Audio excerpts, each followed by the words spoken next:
नसीब। एक गांव में बहुत ज्ञानी पंडित रहा करता था।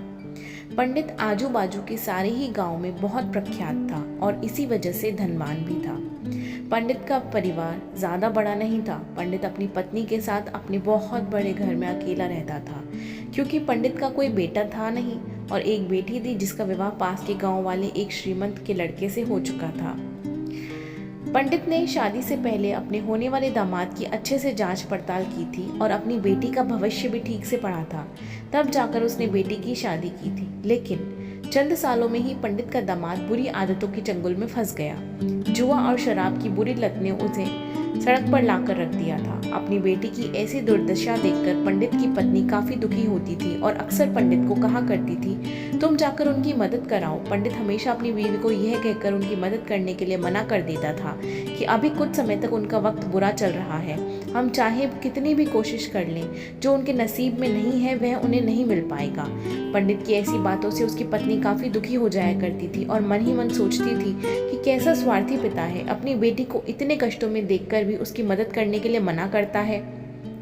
आखिर भगवान ने जो इतना सारा धन दाने दिया है उसका क्या करेंगे? हमें कोई और औलाद भी तो है नहीं, ले देकर एक यही बेटी है और उसके लिए भी कुछ नहीं करेंगे तो किसके लिए करेंगे? पंडित ऐसा नहीं सोचता था। ऐसा नहीं है कि पंडित अपनी पुत्री से प्रेम नहीं करता था, लेकिन उसने अपनी पुत्री की कुंडली इतने अच्छे से पढ़ी थी और वह ये पहले से ही जानता था कि वह चाहे किसी भी लड़के से शादी करती, लेकिन उनके जीवन में यह समय आने ही वाला था और बिना इसे भुगते उसका छुटकारा मिलने वाला नहीं था। एक दिन खाने पीने के लिए मोहताज हो चुके पंडित की बेटी और दामाद उसके घर आए। पंडित ने और उसकी बीवी ने दोनों का खूब शानदार स्वागत किया और खूब अच्छा खाना खिलाया। बेटी और दामाद की पंडित से सहायता मांगने की हिम्मत ना हुई, इसलिए वह बिना बोले ही वापस अपने घर को लौटने लगे। लेकिन माँ तो माँ होती है, पंडिताइन से रहा नहीं गया और बिना पंडित की इजाज़त के उसने चोरी छुपे बूंदी के लड्डू बनाकर उसमें सोने के सिक्के रख दिए और बेटी और दामाद को दे दिए, ताकि बेटी और दामाद की कुछ आर्थिक सहायता हो सके।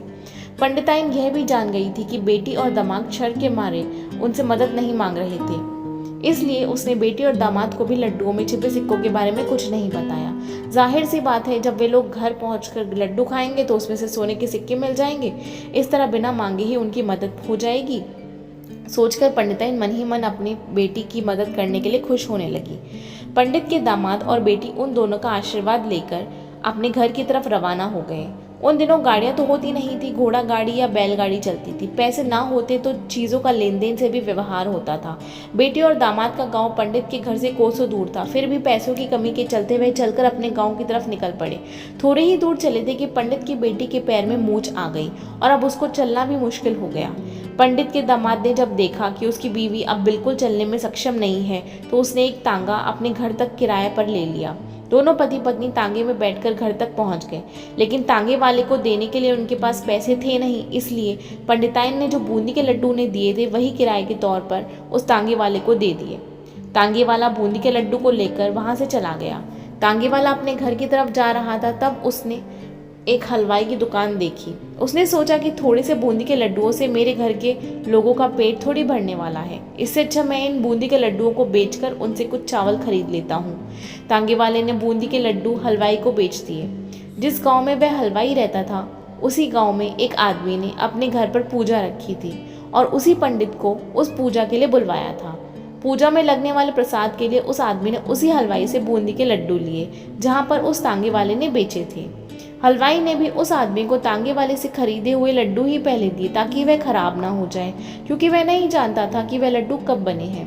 पूजा खत्म होने पर दक्षिणा और बूंदी के लड्डू लेकर जब पंडित अपने घर आया और खाना खाने बैठा, तो प्रसाद में लाए बूंदी के लड्डू खाते वक्त लड्डू से सोने का सिक्का निकला। इस घटना को देखकर पंडिताइन की आंखों से आंसू बहने लगे। पंडित ने जब पंडिताइन से उसके रोने का कारण पूछा, तो पंडिताइन ने पंडित को सब कुछ बताया और पंडित से उनकी बातों पर भरोसा ना करने के लिए माफ़ी मांगी। पंडित ने पंडिताइन के आंसू पोंछे और कहा कि तुम्हारी तरह मैं भी हमारी बेटी को बहुत प्रेम करता हूँ, लेकिन अगर हम उसकी अब मदद करते हैं तो दामाद हमसे हमेशा ऐसे ही मदद की अपेक्षा रखेगा और अपनी बुरी आदतों को कभी नहीं छोड़ेगा। पंडिताइन भी अब पंडित की बातों से सहमत हो गई। 2-3 महीने बीत गए। पंडित के दामाद और बेटी फिर से एक बार उनके घर आए और इस बार उनकी परिस्थिति पहले से बेहतर थी, क्योंकि पिछली बार खाली हाथ जाने के बाद दामाद ने नया काम शुरू किया था और अपनी सारी बुरी आदतें भी छोड़ दी थी। तो दोस्तों, देखा, ये है नसीब का खेल। अगर आपको ये कहानी पसंद आई हो तो प्लीज़ हमारे चैनल को लाइक, शेयर एंड सब्सक्राइब कीजिए। Thank you.